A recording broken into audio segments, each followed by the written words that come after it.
Welcome to the KETOGEEK Monday night live show. My name is Fahad, and I am one of the hosts for the Monday night live show and also the host for the KETOGEEK podcast and the founder. And I am today once again joined by the other guy, Corey Ben. Corey is one of the coolest people that I know. I just met him 7 hours ago. Actually, he's been here for quite a bit of time. He is our production manager. What else do you do? Nothing much else. I just like to do production. You like That's where I live. Right now, these days, you're creating a guide, aren't you? Something. I heard. No, that's a secret. Shh. Oh, snap. Oh my God, we're crazy. What are you doing? Okay, so one of the most interesting things that I found out this week, which I found hilarious, like everybody knows that I freaking hate green vegetables. I hate anything that doesn't taste good, and I will not add it to my life. So that's my dogma, that's my ultimate bias, and I'm allergic to the refrigerator. So if you tell me to go to the refrigerator and put some food in there, I will say, get the F out of my way. I want food to work for me, not me to work for food. So that's how I think of it. So I found out this week that kale is interestingly, it was used in Europe to desalinate the ground. And before the early 1990s, it was mostly used as a decoration piece rather than something people would consume. So once you start peeling down the onions for some of the foods that are so-called healthy and nutritious, you find out that some lunatic came up with the idea that, oh, look, we found so many nutrients in there, it must be healthy. So that's what I've been looking at as far as kale is concerned. So I don't like kale. I haven't had kale in many months. many months. The last time I actually had kale was inside one of those chips, and it was seasoned with ginger ginger salt. Even then, I didn't like it. I think I posted a picture on Instagram with those kale chips. Awful stuff. You got anything to add before I plug our sponsors? I just remember being a kid in the early 90s, and there was always kale on the plate at the restaurants, and my parents would encourage me to not eat the kale on the plate because it was simply a garnish and it was pretty and green. And I remember my dad asking me to clear my plate because I was that kid who ordered the filet mignon and broke my parents' bank. And there was some green on the plate, the kale, and in my mind I was like, oh, I have to eat this because my dad just told me to clear the whole plate. And boy, that thing was gross. And I remember my mom stopping me and she's like, you don't have to eat that, honey. It's just garnish. Well, and I think recently we had issues with lettuce as well, didn't we? Something in California going on about lettuce having There's some kind of bacterial infection going on on lettuces. So I have a better solution. What? Use a flamethrower, just burn it. Oh, I was just gonna feed it to my turtle. Oh yeah, you know how vegans are all having issues with different kinds of stuff. We just feed it to the cows. Do cows eat lettuce? I'm so stupid when it comes to ruminants. They probably do, and they probably will. Okay, gotcha. They probably eat anything you give them. Fair enough. Anyway, this podcast, not even podcast, this Monday night show is sponsored, finally just getting to our sponsors, which is ourselves, is sponsored by Energy Pods. That's the product we make here at KETOGEEK. If you're looking for the best shelf-stable snacks on this planet that have rigorous amount of scientific research, lots of work we've done developing this entire thing from scratch. We literally had bare naked pods when we started this whole journey at KETOGEEK, and now they're full-blown products. So you can get these Energy Pods. They're really good. One of the best things about them is they displace out unhealthy foods. That's how we describe these Energy Pods. Also known as a smart substitution. Yeah, a lot of people lead with elimination. We're not big fans of elimination when it comes to diet, health, and nutrition. We're more fans of substituting in and trying to understand what foods are all about. We're coming up with some really interesting concepts, and we're going to talk a little bit more as we continue down this road. Today's topic is going to be very controversial, but before we get into it, so our Energy Pods are on Amazon. They're also on KETOGEEK.com. Go buy them. It really supports us. the best thing you can do is subscribe to a box of energy pods that comes to your doorstep. And speaking of subscriptions, we have a membership program that is going to be out within a month or so. We're going to start with beta testing at a discounted price per month. We have some really cool stuff going on in the membership program, which, as some of you people who have been following us on our Instagram story and also checking out our Facebook group, they know we're on the cutting edge of science. We got the latest research going on. In fact, what's interesting is sometimes I get researchers or doctors or practitioners ask me questions, which I find very flattering and strangely alarming at the same time. I want to become their student and I want to learn from them. But then again, it's always going to be a back and forth exchange, and a lot of people don't have time to do research or figure out what to do with what's going on around them. So our membership program will be phenomenal. It will be probably starting, the promotional would be at $19.95 a month. It'll be really awesome. You guys will have a great time. Our guides and eventually we're going to introduce some plans as well are going to be phenomenal, and hopefully bring in some challenges as well so that you can do something and you feel good about it and you can connect with other people that have a similar goal as well. So we're building a big community through KETOGEEK. We might not even call ourselves KETOGEEK. We might change our name. Who knows? But that's down the road. You want to add something here that I might have forgotten? I want to ask the people who are watching this stream right now, what would you like to see in the KETOGEEK membership, or whatever it's going to be called in the future, the membership in general? What would you like to pay $19.95 for? What would you like to see on a weekly basis, on a daily basis, perhaps, or on a monthly basis? We want to know. We want to know what you guys want so we can serve up the best for you guys. Yeah, and eventually we would like to have a bunch of really awesome experts join us on our panels. And it would be really nice to have someone like an obesity researcher, or maybe somebody who is like a coaches of coaches kind of people. Yeah. We're not looking for just coaches. We will work with coaches, but we want to have people who go to the heart of the knowledge, go behind the scientific papers, go beyond the abstract, and learn what's going on. So that's the kind of people we're going to be working with. So yeah, this is going to be huge. This is going to be a big project for us, and you guys will have a good time. But I would love to see what you guys think and what we can add. Leave us a comment if you're on Facebook or on YouTube. Let us know what you guys want to see from the membership program. We're very excited about it. Really cool stuff. Really dummied down, too. A lot of the information is going to be really simple. All you need to do is just refer to the guide if you don't understand something. Like, for example, you want to know how to do muscle building and fat loss at the same time. We got a guide for that that's coming up. Or if you're a traveler or you're a busy person and you just want to go to some place, like if I want to go to China, or if I want to go to India or Hong Kong, can I say that? I can say that, right? Or if I want to go to Russia, wherever I want to go. And all I want to do is, instead of bringing my food to the location, all I need to do is just look at how to create a plate, look at what kind of foods there are, so I can create the meal on the fly wherever I am. So that's the kind of plans we're going for. So intuitively eating, because we understand food structure. We understand how nutrients are bound chemically together and how they disintegrate in your body.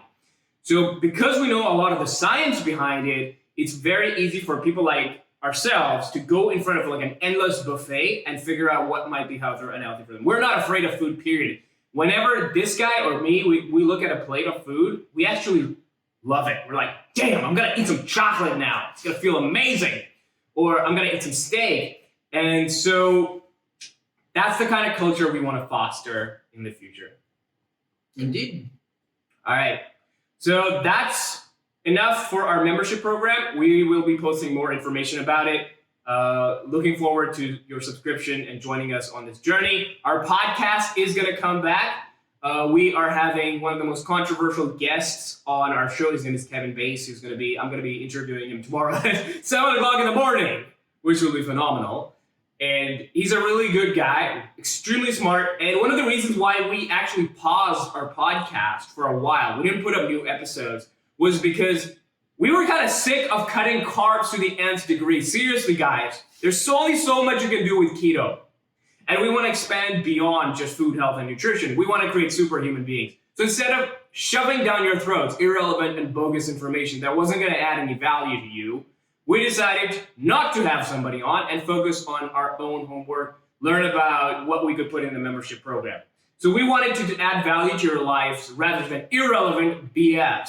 So that's why we took a break from the podcast. And we were looking for people who would help us expand further rather than contract. Like if you notice right now, the whole low carb, keto, and the carnivore, I feel like it's going into like an implosion mode where more restriction, more restriction, more restriction, no more sweeteners, no more sweet stuff, no more this, that.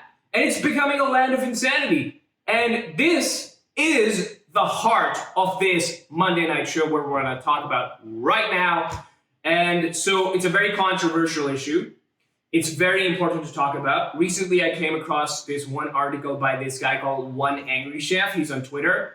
And if you guys go to any of my social media profiles, you can see the article. It's really awesome. And he talks about how celebrities or influencers have eating disorders or some sort of psychological issues to begin with. By the way, we're both not experts, so take this as a grain of salt.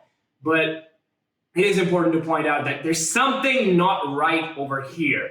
Because a lot of these people are telling you guys to do certain things, which we find in a lot of scientific studies to be factually inaccurate.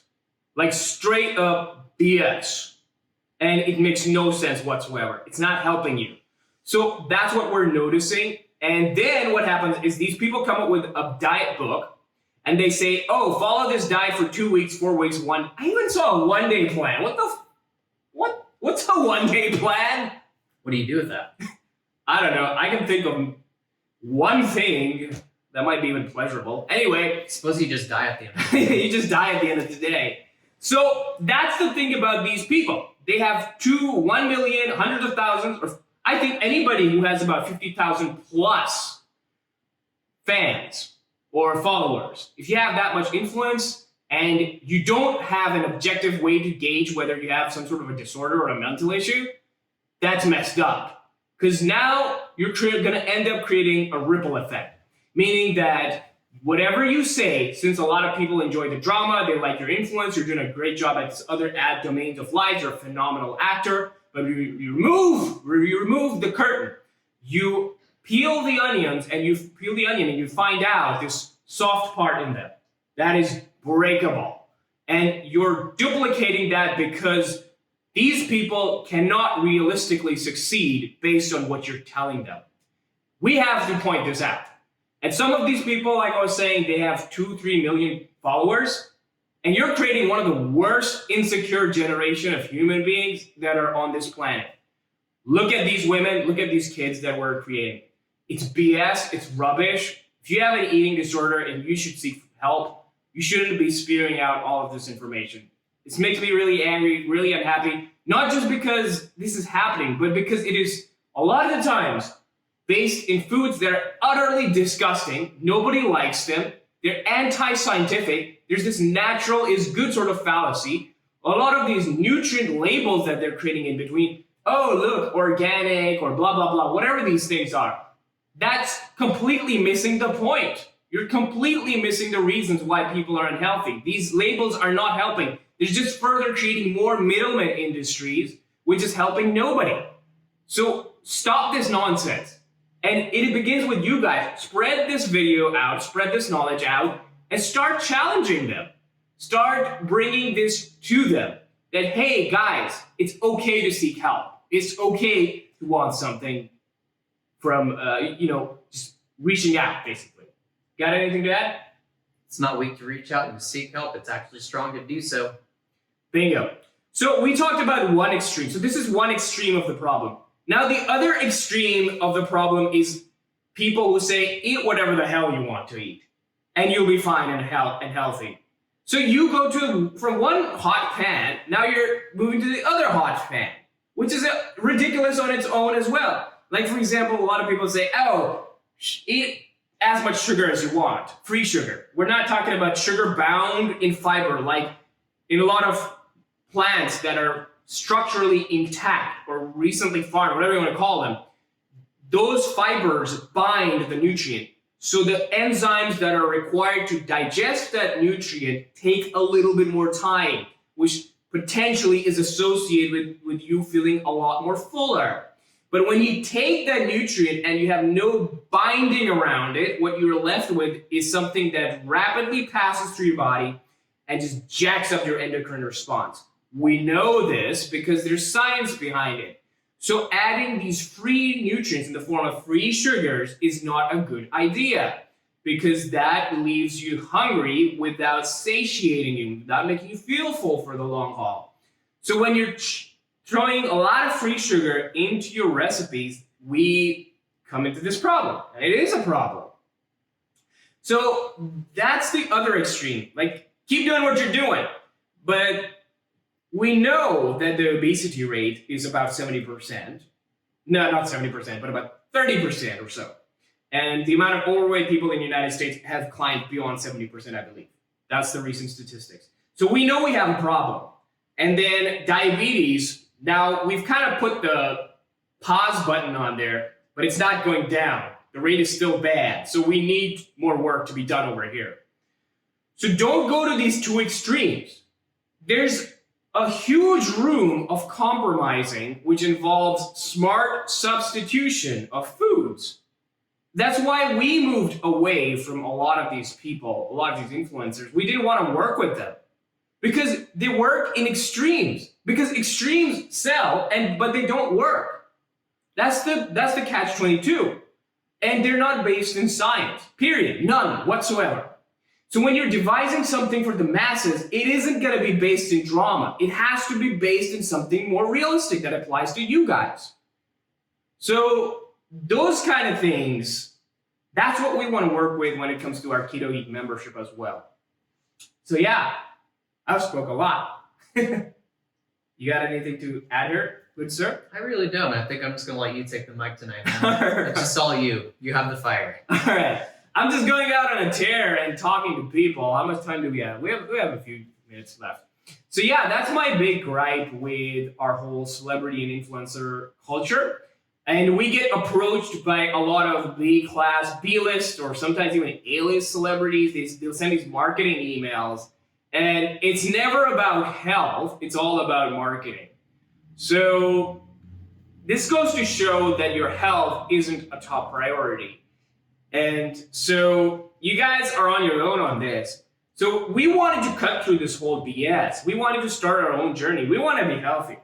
So that's why we started we're focusing more on our membership program. So whatever we've learned, we want to share that with you, because we know that, or at least we want to find a way out of this. To the very least, we'll give you another option. But we're pretty confident that a lot of stuff that we have to share is going to work. So you guys are going to be the vehicles of change for yourself and for others as well. And we want you on board when our membership comes out. Next up, let's go down the road of our topics that we wanted to talk about. Satiation versus satiety. So one person once said on our YouTube as well, and I've heard that a few times as well, that, oh, look, I can't stop eating sweet foods, or I'm eating, not I can't, but more like I'm eating a lot of sweet foods. Why did you bring the sweet food home in the first place? Yeah. What happened there? Well, here's what the thing they don't seem to talk about. I mean, I'm actually okay with people eating sweet foods. That's what I wanted to point out. But if they know they have an issue with it, why did they bring it home and complain about it? That's true. Like, if you have an emotional issue with food, you're in a totally different category. You need help. What I'm talking about is just like you and I, or some other person, like one of our friends who comes and plays Age of Empires with us, and he's scared to the belt about sweet foods. He's scared of things that the Amish are afraid of. Basically, the guy is literally afraid of his own food, and he's relatively lean. That is absurd, in my opinion. So what I'm trying to say over here is that when it comes to meal termination or stopping to eat a certain taste or a certain flavor, there's a term behind it. It's called sensory-specific satiety. It's a relatively vague term, but it gets the meaning through. So when you eat something, eventually, in normal cases, you stop eating because the flavor becomes boring or dull. And that happens with practically all foods, at least if you're a normal person, relatively normal person. And so you actually do get to dislike a lot of sweet food. Eventually, even if you have the most tastiest croissant, you're going to eventually feel disgusted about it. Yeah, it loses novelty of flavor, taste, feeling even. It just loses its special intrinsic, I can't say that right now, value. Intrinsic. Thank you. Yeah, so the reward or value of that food declines over time as well, or at least seems like it. So that's one tool you can leverage, or you can try to understand that over time, one of the best ways to add something healthy is to leverage its higher more value. Now, this sounds totally contradictory to everything that everybody else is saying, but let's say you add something that is healthy, it's got a lot of nutrients in it, it's filling, it's really tasty, and then over time, the reward value starts dropping, and now it's just part of your diet. Like, for example, with me, n equals to 1, I mean, you don't have to take it as a scientific fact because n equals to 1 is not a study. But for me, chocolate is my thing.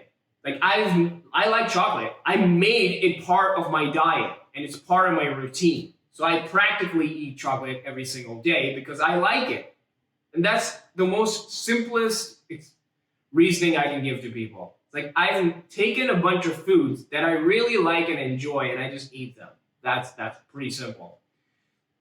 And there's so many things people can do. Like, for example, instead of free sugars, you can use a sweetener. Or you could substitute white flour with almond flour.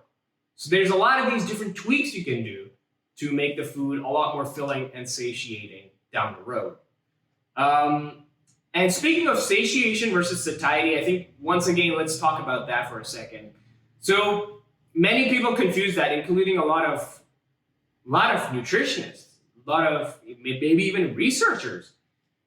Satiation, what it means is meal termination. Like, let's say if you chug in a glass of water, eventually, or even like a couple of glasses of water, your stomach's going to be virtually full and you can't consume anything more. Or you've finished a high turkey dinner at Thanksgiving and you're just stuffed. That's satiation. You're terminating the meal.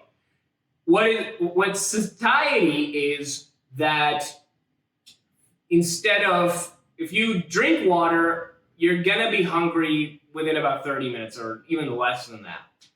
But if you have something that is satiating or has satiety, then you're gonna stay full for 2 hours, 3 hours, 4 hours, 8 hours, who knows, depending on what kind of foods you've been eating. And let's bring in the sensory-specific satiety concept here. So let's say you went to grandma's place, and you had the most amazing turkey dinner. The next few days, you're gonna hate turkey because turkey is gross. That umami flavor is annoying. I had so much of it. So for about a week, you're not gonna eat turkey because you don't like it. So that's kind of like an example of sensory-specific satiety. So that happens with sweet foods as well. Yeah. All right. What's nice about the sensory-specific satiety is that you will end up eating less of that food. Say like you just have a mono diet, meaning you just eat one type of food and you want to lose some weight. That's a really easy way to do it.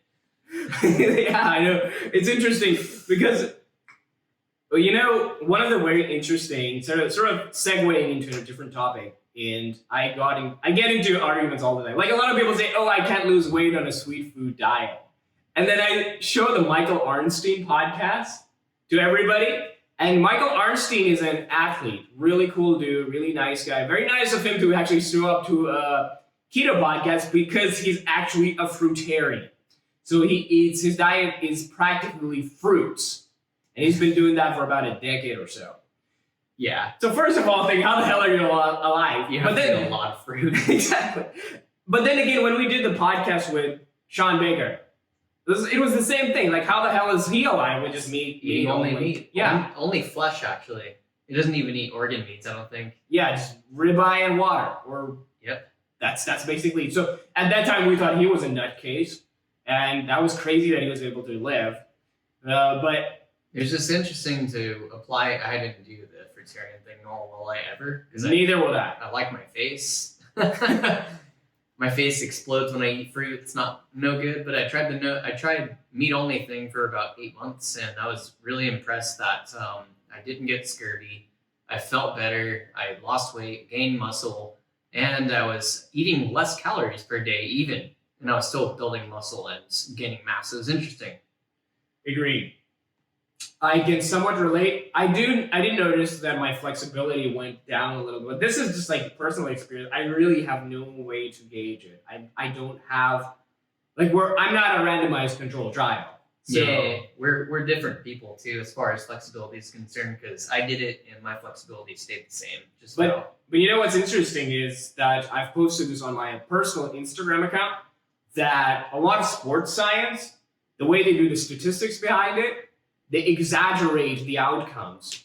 So a lot of the time, like for example, like foam rollers or cold ice baths, they might be totally useless when it comes to recovery time. They might help numb the pain, but that's about it. So that's the kind of BS about the whole sports science world as well. Like the more we learn about a lot of these things, it's like BS, BS, BS, BS, BS, BS, placebo, placebo, placebo, placebo.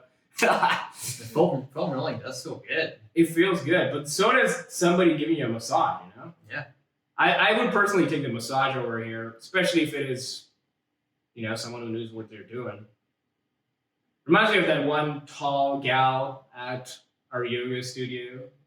Really good at massaging. Yes. Cool person. Yep. But yeah, that's where we stand at the moment.